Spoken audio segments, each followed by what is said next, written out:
ఇక డీటెయిల్స్ లోకి వెళ్తే ఏపీకి పెట్టుబడుల సాధనే లక్ష్యంగా సీఎం చంద్రబాబు సింగపూర్ పర్యటన కొనసాగుతోంది.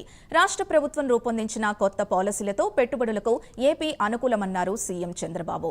డిఫెన్స్, ఎలక్ట్రానిక్స్, ఏరోస్పేస్, గ్రీన్ ఎనర్జీలో ఉన్న విస్తృత అవకాశాల్ని పారిశ్రామికవేత్తలకు వివరించారు.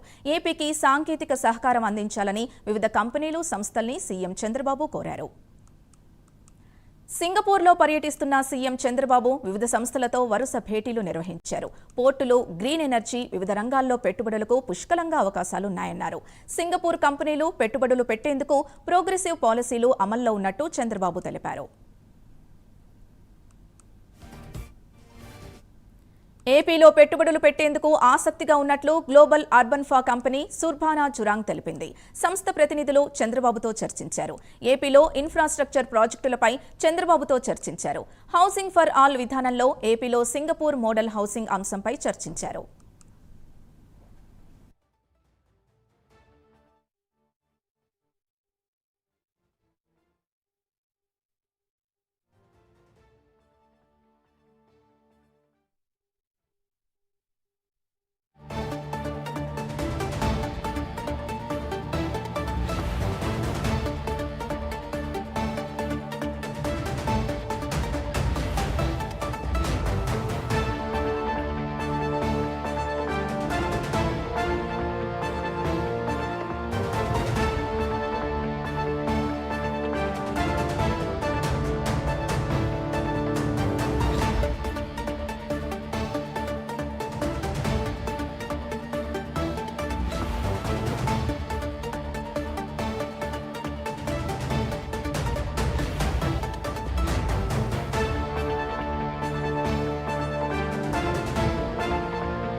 తొంభై ఐదులో మీరు చూస్తే ఫస్ట్ టైం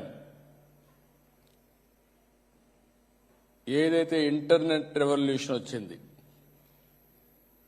అంతకు మునిపే మన తెలుగు బిడ్డ పివి నరసింహారావు గారు 1991లో ఆర్థిక సంస్కరణ తీసుకొచ్చారు. భారతదేశం యొక్క ఆర్థిక వ్యవస్థకి దశ దిశ రూపకల్పన చేసిన వ్యక్తి పివి నరసింహారావు గారని చెప్పి నేను మీకు తెలియజేస్తున్నా.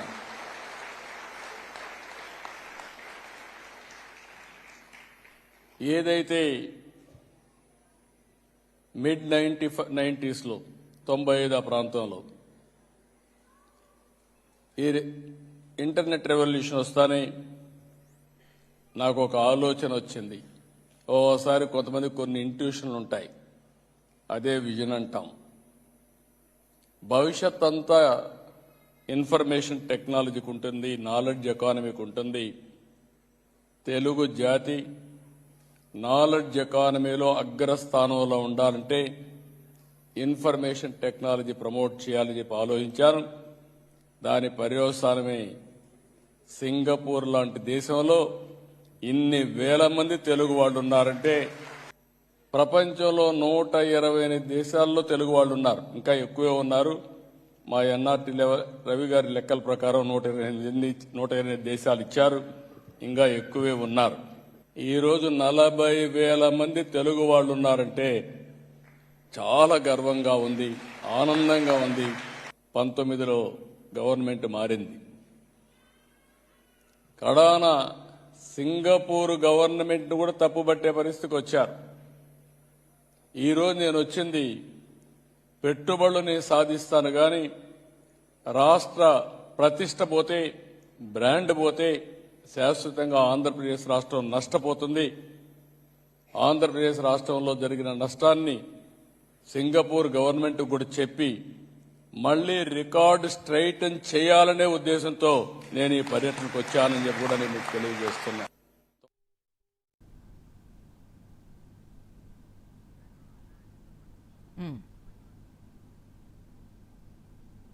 రాష్ట్రంలో కొత్త వాటితో కలిపి మొత్తం ఏపీలో 20 పోర్టులు 15 ఎయిర్పోర్టులు రానున్నాయని, ఈ ప్రాంతాల్ని ఇండస్ట్రియల్ టౌన్షిప్లుగా అభివృద్ధి చేయనున్నట్టు చంద్రబాబు వివరించారు.